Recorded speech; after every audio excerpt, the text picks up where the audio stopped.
The United States sits on more active fault systems than most Americans will ever see on a map.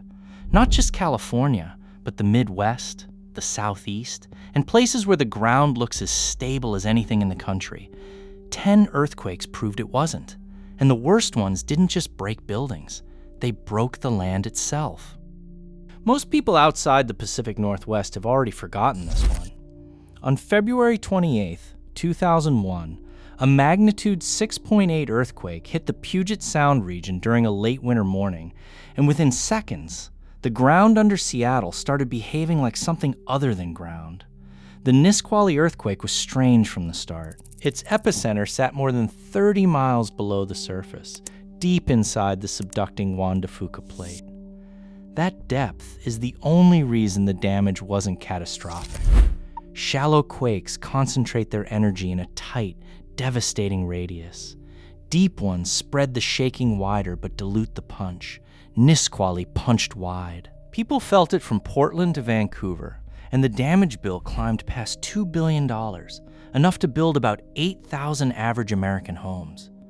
But here's what made it brutal. Seattle isn't built on one kind of ground. Parts sit on solid bedrock.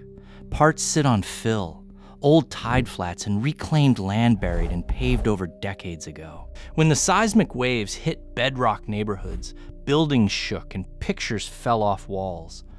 When those same waves hit the fill zones in Pioneer Square and the industrial district south of downtown, the ground liquefied. Soil mixed with water turned into something closer to soup, and the structures on top of it moved in ways they were never designed to move. Brick facades crumbled, roads buckled. The Capitol building in Olympia cracked. Boeing factories shut down across the region. And that deep origin, the thing that saved lives, should keep people up at night. The Nisqually quake didn't happen on the Cascadia subduction zone's main fault. It happened on a fracture inside the plate that's diving beneath the continent. The full Cascadia rupture would be shallower, longer, and orders of magnitude more violent. Nisqually wasn't the main event.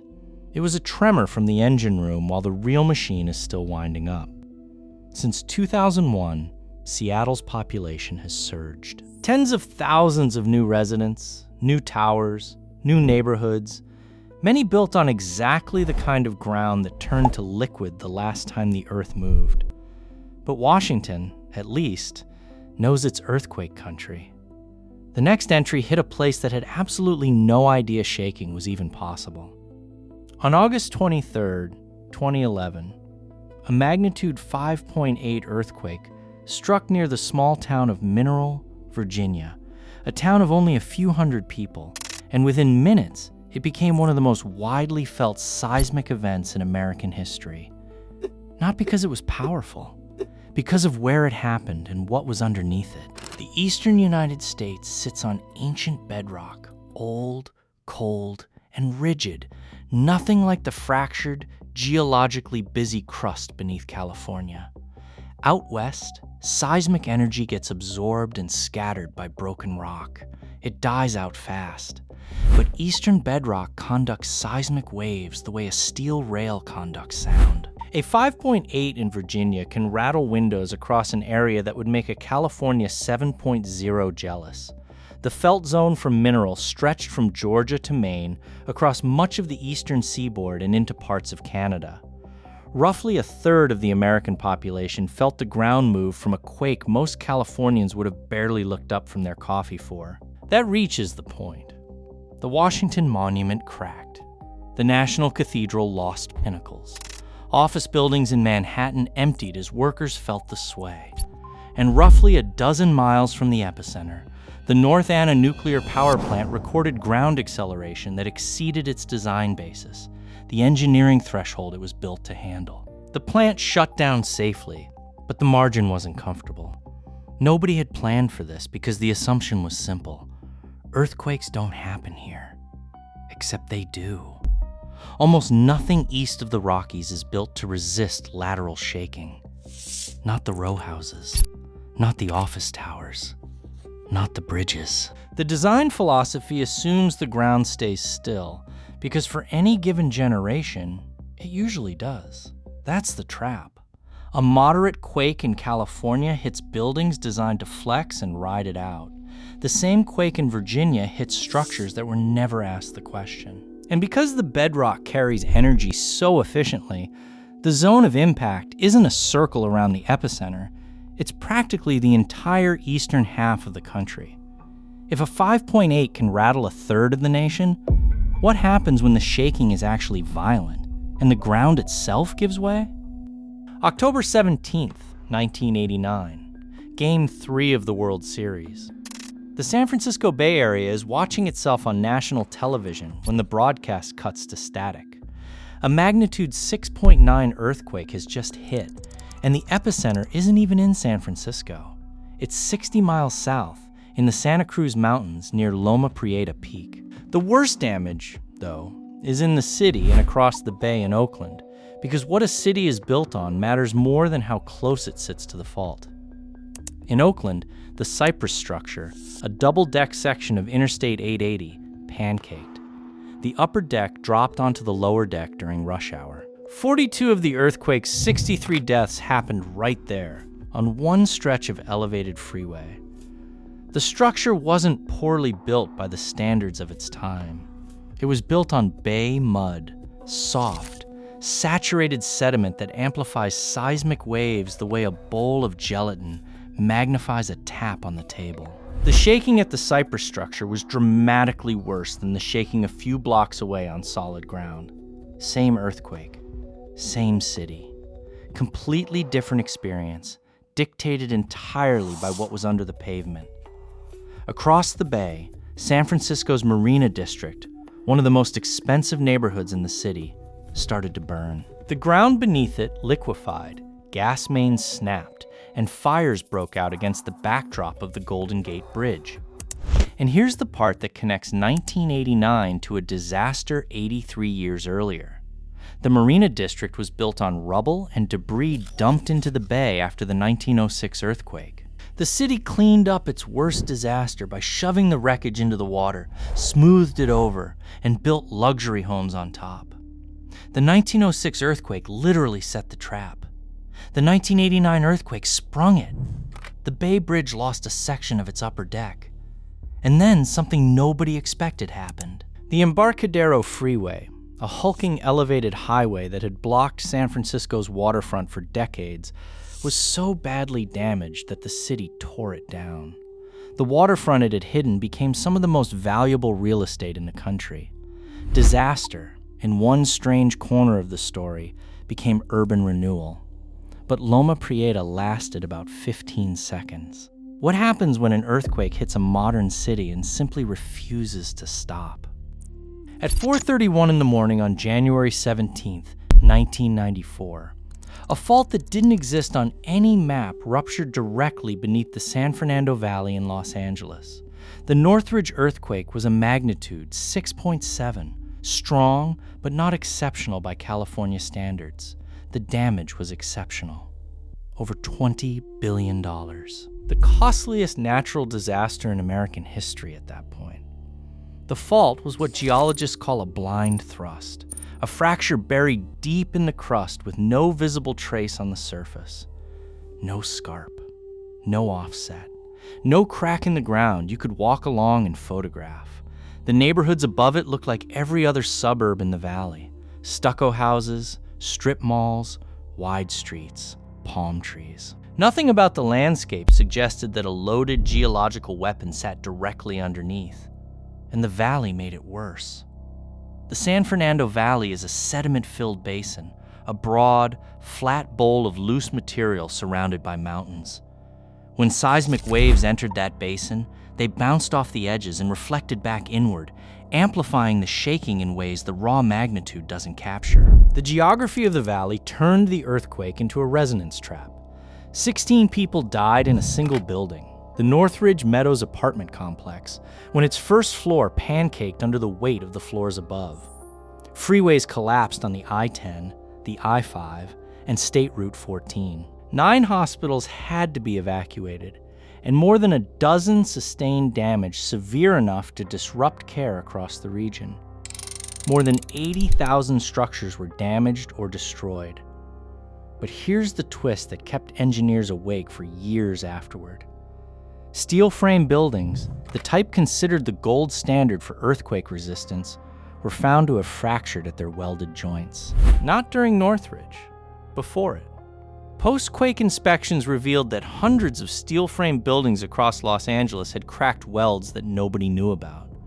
Structures certified as earthquake safe were already quietly broken before the ground even moved, and the timing saved lives. The quake hit at 4:31 a.m. on Martin Luther King Jr. Day, a federal holiday. The freeways that collapsed were nearly empty. A weekday rush hour would have turned Northridge from a property disaster into a mass casualty event. Los Angeles had built on a fault it couldn't see, using a method that was silently failing, and survived mostly because the clock happened to read the right number. That's not resilience, that's luck.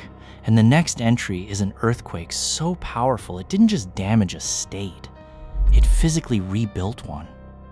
On Good Friday, March 27, 1964, the ground beneath southern Alaska began to shake, and it didn't stop for roughly 4.5 minutes. Not 4 seconds, not 45 seconds, minutes. Long enough to microwave a bag of popcorn, brew a cup of coffee, and still have time left to wonder if the Earth was ever going to hold still again. The Great Alaska Earthquake registered a magnitude 9.2, the most powerful earthquake ever recorded in North American history, and one of the strongest anywhere on the planet in modern times. In Anchorage, the Turnagain Heights neighborhood simply fell apart.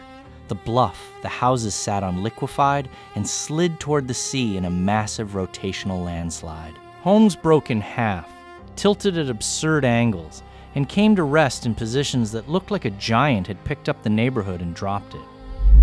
Downtown, 4th Avenue collapsed when the ground beneath one side of the street dropped several feet, leaving buildings leaning into a trench that hadn't existed seconds before. But the shaking was only the beginning. The earthquake triggered tsunamis that radiated outward across the Pacific. Coastal towns in Alaska were gutted. Valdez was so thoroughly destroyed that the entire town had to be relocated to a new site. And the waves didn't stop at Alaska. They killed people in Crescent City, California, nearly 2,000 miles from the epicenter. An earthquake in Alaska drowned people in Northern California. What makes the 1964 quake unlike almost anything else on this list is what it did to the land itself. The coastline physically rearranged. Some areas dropped.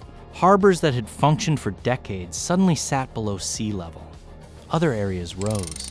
Parts of Montague Island were thrust upward by more than 30 feet. Seafloor that had been underwater for centuries was suddenly exposed to open air. You could walk on ground that fish had been swimming over the day before. The death toll, 131 people, seems impossibly low for that level of violence. But Alaska in 1964 had a tiny population.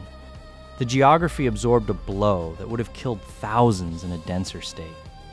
What happens when an earthquake this powerful hits a place where millions of people live and commute, and the fault hasn't moved in living memory? The most dangerous fault in America isn't the San Andreas. Most Americans have never heard of it, and roughly 2.5 million people live directly on top of it. The Hayward Fault runs along the eastern side of San Francisco Bay, through Oakland, Berkeley, Hayward, Fremont, and a string of dense suburban cities that blur together into one continuous urban corridor. It cuts through neighborhoods, under schools, beneath hospitals, and directly through the University of California's football stadium at Memorial Stadium, where the fault's slow, constant movement, called creep, has been physically pulling the structure apart for decades. Cracked walls, offset curbs, sidewalks that don't line up anymore.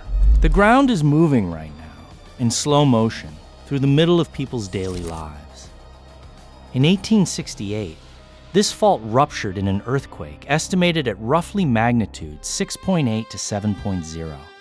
It flattened much of the town of Hayward, wrecked San Leandro, and killed around 30 people.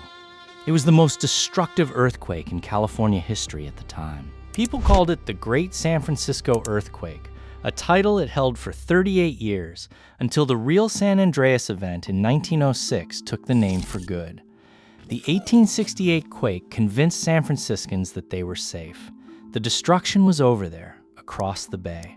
San Francisco congratulated itself on its solid ground and kept building. That confidence lasted until April 18, 1906, when it burned. The Hayward Fault has a recurrence interval of roughly 140 to 150 years. The last major rupture was in 1868. The USGS has estimated that it has a higher probability of producing a major earthquake in the next few decades than the San Andreas itself. And when it goes, it won't just topple buildings. The fault crosses critical aqueducts, the BART transit tunnel, gas mains, and freeway overpasses.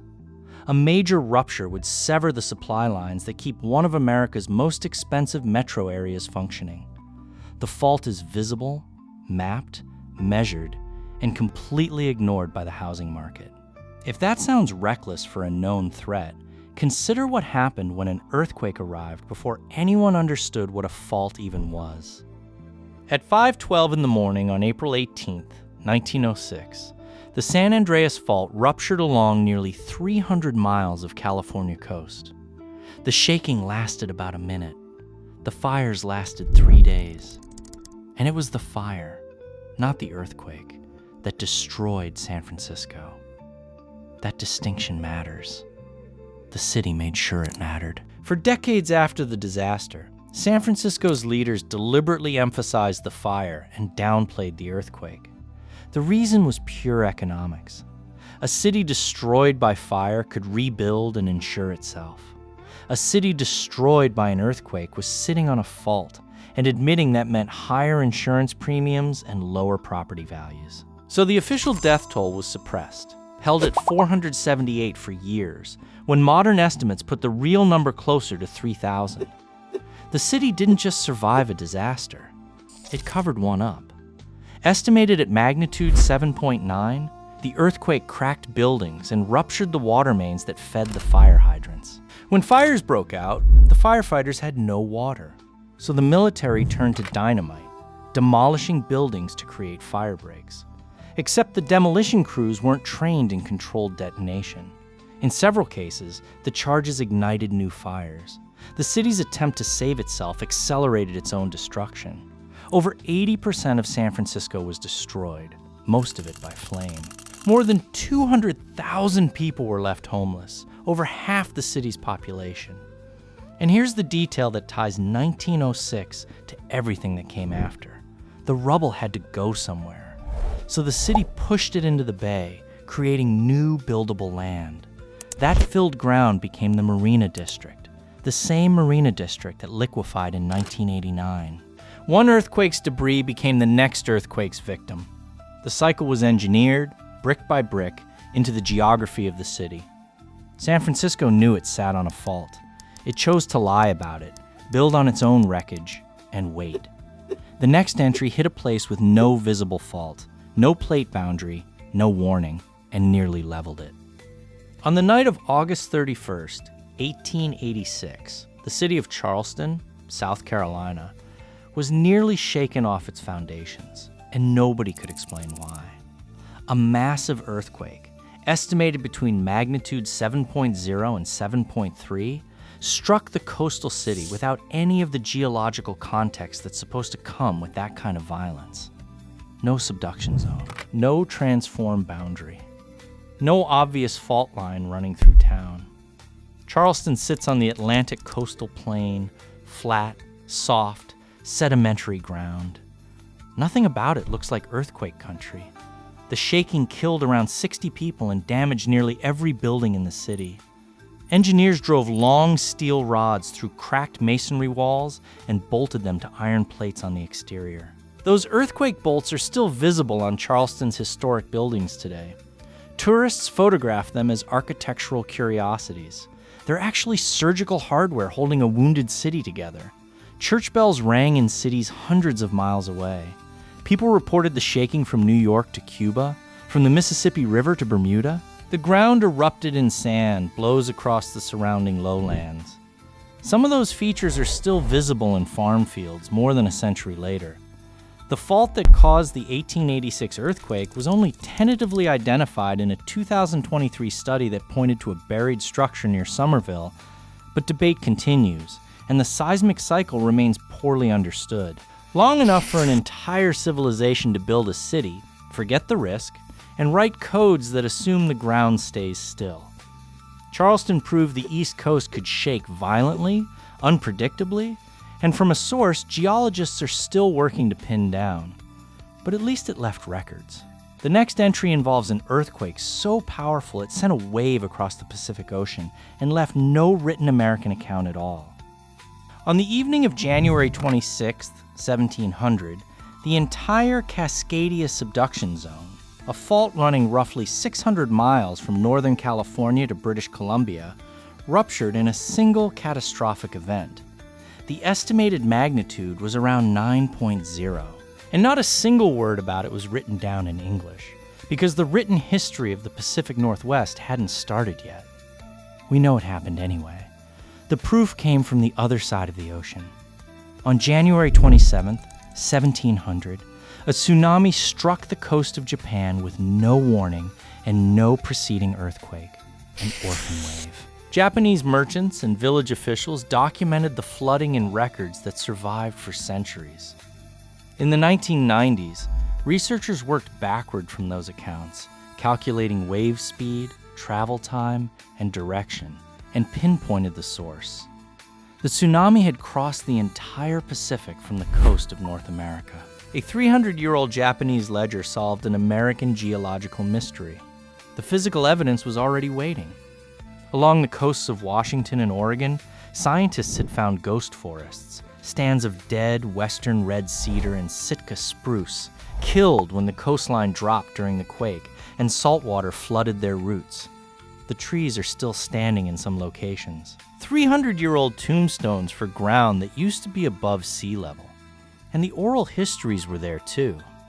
Native American communities had passed down accounts of a great shaking and a flood from the sea, stories that described the geological evidence with precision that Western scientists only confirmed in the 20th century. The knowledge existed. It just wasn't in the language the new arrivals trusted. The Cascadia subduction zone has a recurrence interval somewhere between 200 and 600 years.